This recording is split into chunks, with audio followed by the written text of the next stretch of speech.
конце 2021 года Remedy анонсировали вторую полноценную часть Алана Вейка. В ожидании сиквела хочется вспомнить, как проходила разработка первой части, которая стартовала в теперь уже далеком 2003 году.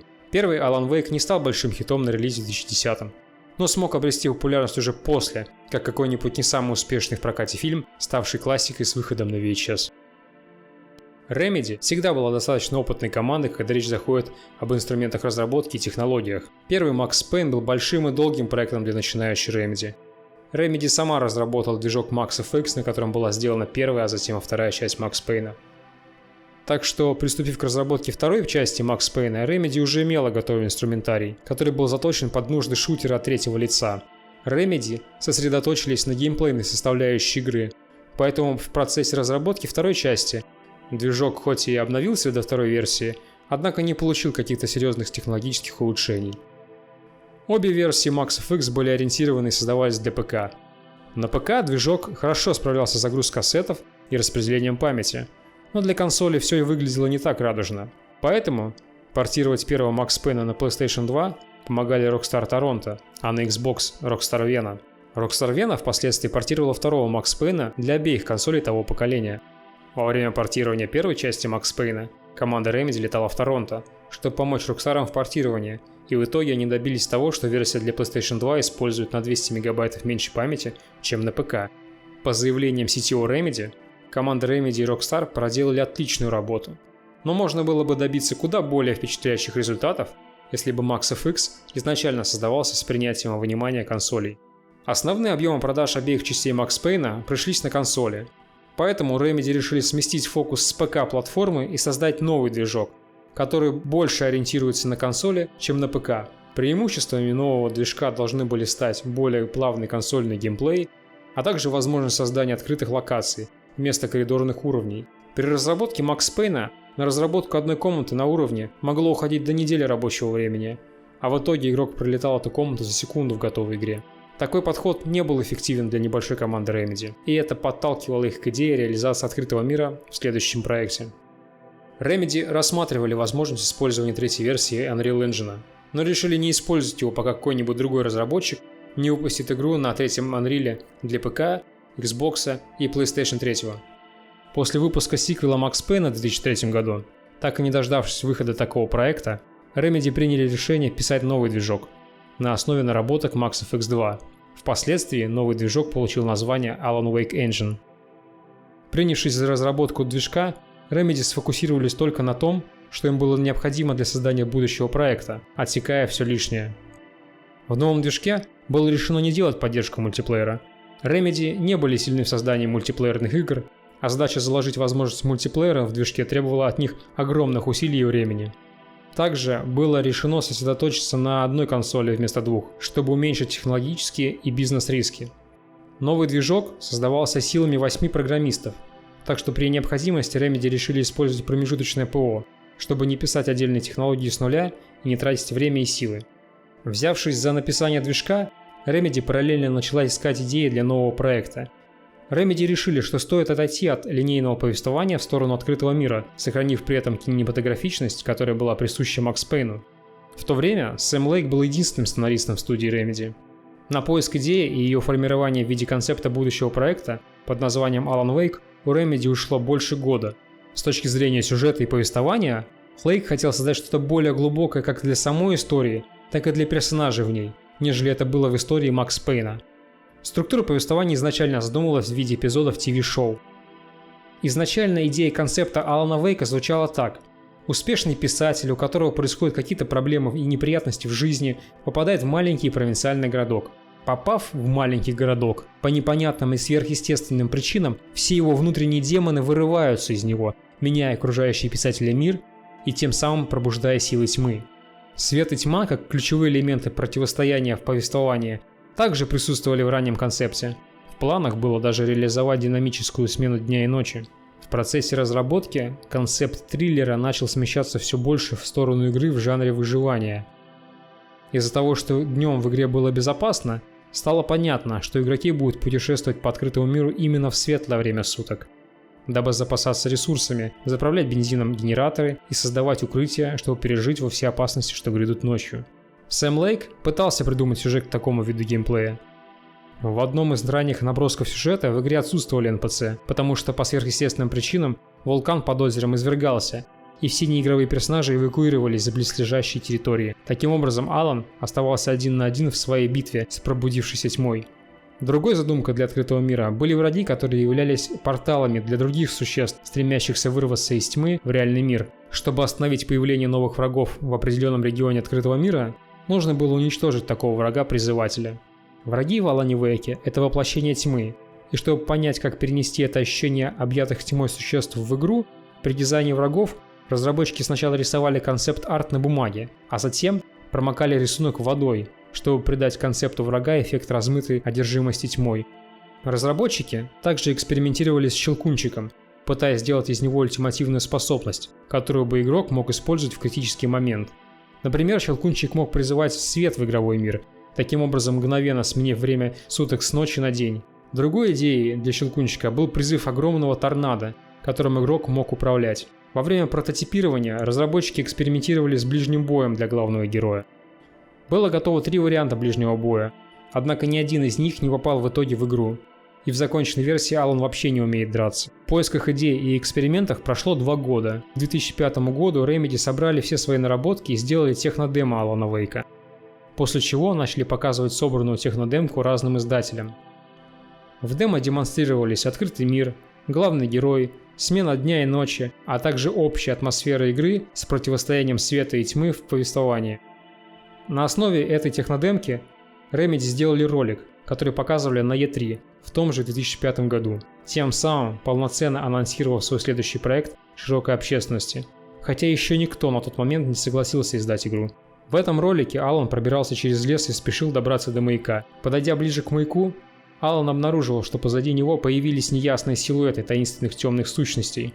Это все, что было готово из игры на тот момент. Через год, в 2006 году, Microsoft Game Studio объявила, что выступит издателем Алана Вейка, причем игра станет эксклюзивом Xbox и ПК. Разрабатываемый уже 3-й год Alan Wake все так и не мог обрести форму, которая бы устраивала Remedy. Не получалось свести вместе 3 элемента: концептуально новый IP, новый движок и амбициозный геймдизайн.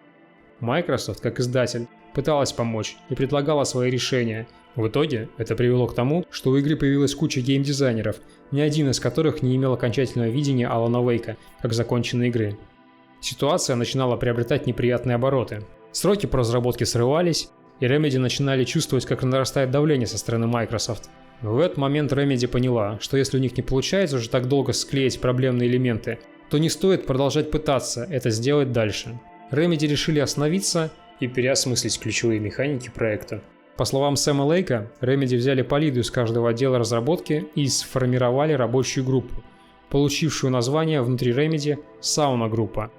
Сауна-группа – это не только потому, что это Финляндия, но и потому, что эта группа должна была принять на себя весь жар ответственности за то, чтобы окончательно утвердить, какой будет их законченная игра. Чтобы не потерять годы уже проделанной работы, в окончательный продукт нужно было включить как можно больше уже имеющихся наработок. Процесс обсуждений сауна-группы занял около 2 месяцев, но в итоге они смогли прийти к тому, как соединить проблемные элементы игры воедино. От открытого мира было решено отказаться. Игру привели к более линейной формуле, разбив уже созданный открытый мир на уровне. Именно поэтому некоторые локации в игре чувствуются просторнее других. Так как Remedy решили не отказываться от уже проделанной работы, то в игру попали генераторы, символизируя собой островки безопасности, в которых игрок мог подлечиться между схватками с врагами. Изначально в открытом мире генераторы предполагалось использовать больше как метки на карте, которые были бы видны издалека и по которым игрок бы мог ориентироваться на местности. Окончательно отказавшись от открытого мира, Remedy смогли использовать одни и те же локации повторно для разных сюжетных ситуаций. Днем в локации было спокойно, и игрок мог разговаривать с NPC, более спокойно продвигаясь по сюжету, а также безопасно исследовать окрестности. Ночью же в локации становилось опасно, и наступало время экшена. Такая формула «днем безопасно, ночью опасно» уже была найдена разработчиками в процессе экспериментов с открытым миром. Но из-за динамичной смены дня и ночи за нее было очень сложно ухватиться сюжетно. Статичная же смена дня и ночи в локациях помогла Сэму Лейку придумать линейный сюжет в жанре триллера. Сюжет Алана Вейка начинал обретать более отчетливую форму.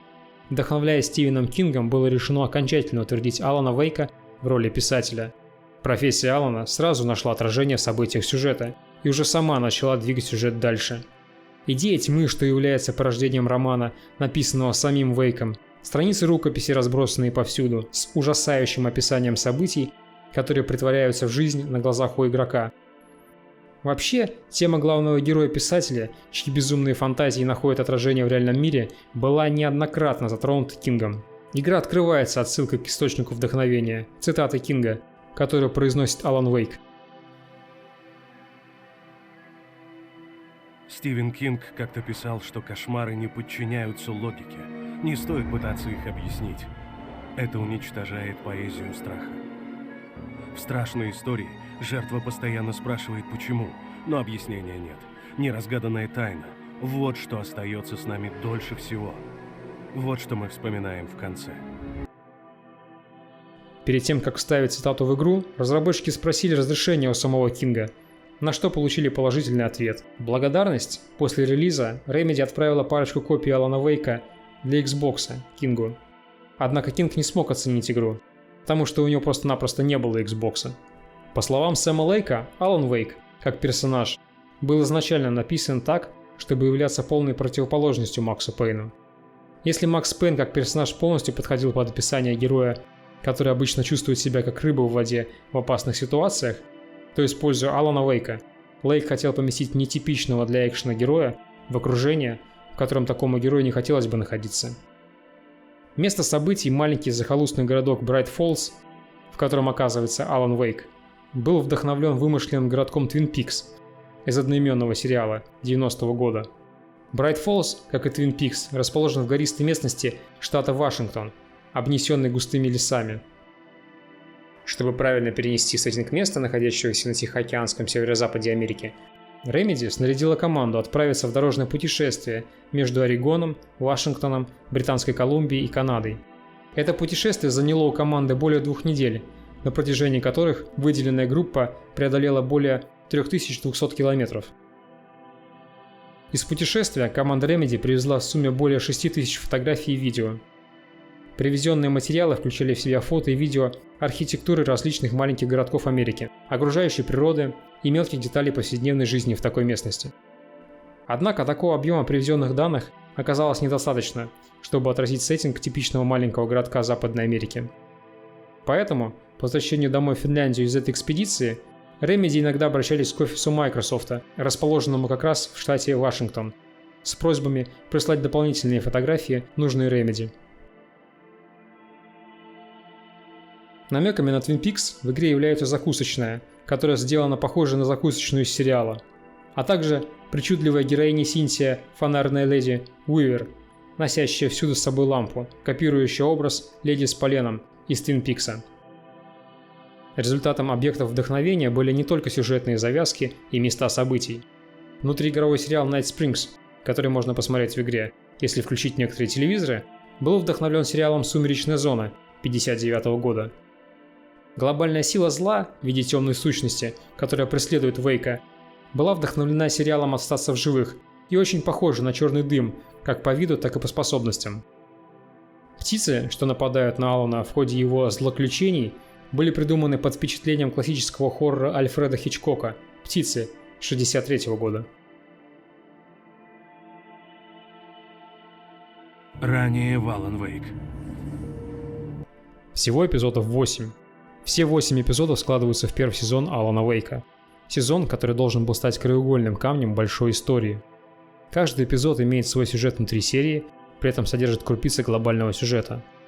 Из 8 эпизодов только 6 входили в базовую игру. 7 и 8 эпизоды вышли в виде загружаемых DLC. Сюжет на протяжении базовых 6 эпизодов ведет Алана Вейка к достижению основной цели его путешествия, а 7 и 8 эпизоды продолжают историю героя и, по задумке, должны были подготовить сюжетную почву для второго сезона. Remedy еще на уровне концепта Алана Вейка планировала эпизодическую модель повествования в своей игре. Эпизоды выходили бы по очереди через определенные промежутки времени и были бы доступны для загрузки только в цифровом магазине Xbox. Поэтому каждый эпизод начинается фразой ранее в Alan Wake, с небольшим напоминанием главных событий, произошедших в предыдущем эпизоде, и заканчивается мощным клиффхенгером, который бы заставил игрока ждать и купить следующий эпизод игры. Хотя Remedy и хотели выпустить Alan Wake в формате эпизодов, в то время Microsoft сомневалась, что эпизодическая модель распространения будет более выгодной, чем одиночный релиз в красивой зеленой коробочке на полке магазина, и заставила Remedy выпустить основные 6 эпизодов на диске. В августе 2009 года Remedy объявили, что игра готова и должна выйти весной 2010. Игра, наконец, готовилась к выходу через 7 лет после последнего крупного релиза Remedy. Оставшееся до релиза время разработчики планировали потратить на полировку проекта. Из-за долгой разработки ПК-версию, о которой заявлялось ранее, было решено отложить. Судьбу ПК-версии должна была решить Microsoft. Alan Wake для версии Xbox 360 ушла на золото 7 апреля 2010 года и была выпущена через месяц, в мае 2010. Игра и оба дополнительных эпизода вышли на Xbox 360 без патча первого дня, что прекрасно говорит о технической части разработки Remedy. Релиз Alan Wake для Xbox 360 состоялся одновременно с Red Dead Redemption от Rockstar. По данным американской компании NPD Group, за 2 недели после запуска было продано 145 тысяч копий Alan Wake. Согласно данным, собранным сайтом Torrent Freak, в 2010 году Alan Wake стал второй игрой по числу загрузок с торрентов. Первый по количеству спирачных копий в 2010 году стала Dante's Inferno, скачанных копий у которой было более 1 миллиона 200 тысяч. Что примечательно, игра реагирует на то, является ли она легальной копией или нет. При запуске нелегальной копии игры Алан всю игру будет носить повязку на глазу с веселым Роджером. По прошествии времени глава Remedy по развитию франшизы комментировал это так. «Конечно, мы бы хотели, чтобы люди заплатили нам за игру. Но если они этого не сделали, то пускай хотя бы насладятся нашей игрой. Возможно, в будущем это сподвигнет их купить какой-нибудь другой продукт во вселенной Алана Вейка. Для Remedy очевидно, что проблему пиратства не решить так просто, и что Remedy не может сделать с ней что-то, поэтому и бороться мы с ней не будем». Релизные продажи не показали того результата, который хотела видеть Microsoft, и судьба ПК-порта для Microsoft на тот момент была решена. Однако Remedy получили разрешение сделать небольшой спин-офф серии. В спин-оффе Remedy решили все-таки реализовать открытые локации и наработки для второй части Алана Вейка. Но все это уже отдельная история самого спин-оффа. Приблизиться к цифре в 1,5 миллиона официально проданных копий Alan Wake смог в декабре 2011 года. Red Dead Redemption достигла этой отметки через 2 недели после старта своих продаж. В конце 2011 года Microsoft все ждала зеленый свет Remedy на то, чтобы перенести Alan Wake на ПК. ПК-версия Alan Wake вышла в 2012 году, вместе со спин-оффом серии, который получил название «Американский кошмар Алана Вейка». Благодаря такому двойному релизу в 2012 году продажи всей серии преодолели отметку в 2 миллиона проданных копий. Релиз на ПК оказался для Remedy очень успешным, и они смогли отбить все затраты на маркетинг и разработку порта всего за 48 часов. К 2015 году, по заявлению SEO Remedy, серия продалась более 4,5 миллионами копий. Помимо издательства в лице Microsoft, разработку игры также поддерживали своими донатами несколько других фирм. Продукты этих брендов появились в игре в виде внутриигровой рекламы. Рекламируемых брендов в игре немного. Они достаточно органично вписаны в окружающий мир, но при прохождении игры их нельзя не заметить. По словам разработчиков, они старались не показывать рекламу игрокам навязчиво и прямо в лицо. Брендовыми, например, являются батарейки, которые Алан собирает на протяжении всей игры. Все эти батарейки – это Energizer. Оператор мобильной связи Viserion Wireless не только постоянно появляется на игровых билбордах, но также крутит рекламный ролик на одном из интерактивных телевизоров, который можно включить во время прохождения.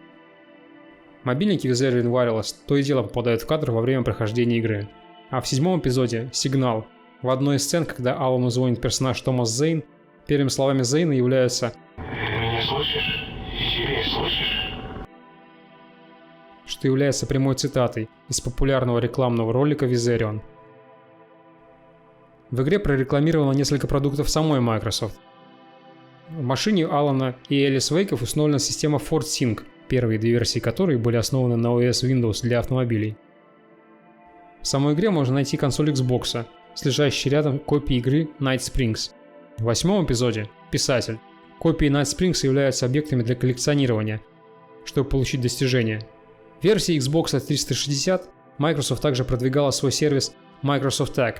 По сути, Microsoft Tag является аналогом QR-кода, отсканировав который с помощью телефона можно было получить заранее подготовленную информацию. Например, найдя и отсканировав первый из таких тегов, можно было получить код для консольной темы Алана Уэйка. 2 других кода содержали настоящий телефонный номер, первый из которых принадлежал самому Алану Уэйку, а второй доктору Хартману. Позвонив по номеру Алана, можно было выслушать сообщение, которое для него оставила его жена Элис Уэйк. Позвонив же доктору Хартману, можно было услышать подробности о том, чем занимается его клиника. В ПК-версии 2012 года Microsoft Tag были заменены на QR-коды, которые же не имели каких-то скрытых кодов на консольные темы или телефонных номеров. Вместо этого первый QR-код ПК-версии вел на страничку игры в Фейсбуке, второй содержал фразу «Блин, оказывается, играть в это не так уж и плохо, сидя не на диване. Кто бы знал». Таким образом, делая отсылку к тому, что Microsoft отказала Remedy в том, чтобы сделать ПК-порт в 2010 году, сразу после консольного релиза. Третий QR-код вел на гифку с Сэмом Лейком, делающим культовое лицо Макса Пейна. В целом, игра была положительно воспринята игровыми критиками. Игру хвалили за интересный сюжет в целом и интересное повествование. Эпизодическую модель подачи сюжета характеризовали как плюс, за возможность более размеренно подойти к игре. Также хорошо была воспринята аутентично воссозданная атмосфера маленького американского городка. Критики подверглись такие аспекты игры, как анимация, отсутствие запоминающихся геймплейных моментов, а также конец сюжета, который оставлял больше вопросов, чем давал ответов. По презентации отчета Remedy за 2021 год можно видеть, какой финансовый путь прошла компания за последние 10 лет. В 2011 году выручка Remedy составляла 3,8 миллионов евро. В 2012, после релиза Алана Уэйка на ПК, выручка Remedy увеличилась до 15,5 миллионов евро. А к 2020 году выручка Remedy составляла более 41 миллиона евро. За эти 10 лет выручка Remedy выросла на 700%, и толчком к этому послужил проект под названием Alan Wake. История Алана Уэйка стала по сути отражением работы самой Remedy над игрой. Алан Уэйк – успешный автор законченной серии книг о крутом копе Алексе Кейси, но не страдающий от того, что не может выдавить из себя и строчки нового романа в другом жанре. И Remedy, известная по своим проектам о крутом копе Максе Пейне, который не может понять, какой же должна быть их новая игра. При разработке Алана Уэйка Remedy сама чуть не пропала в той тьме, что сумела создать. Но в итоге, собравшись, посмотрев трудностям в лицо, Remedy прошли через тьму и покинули темную обитель.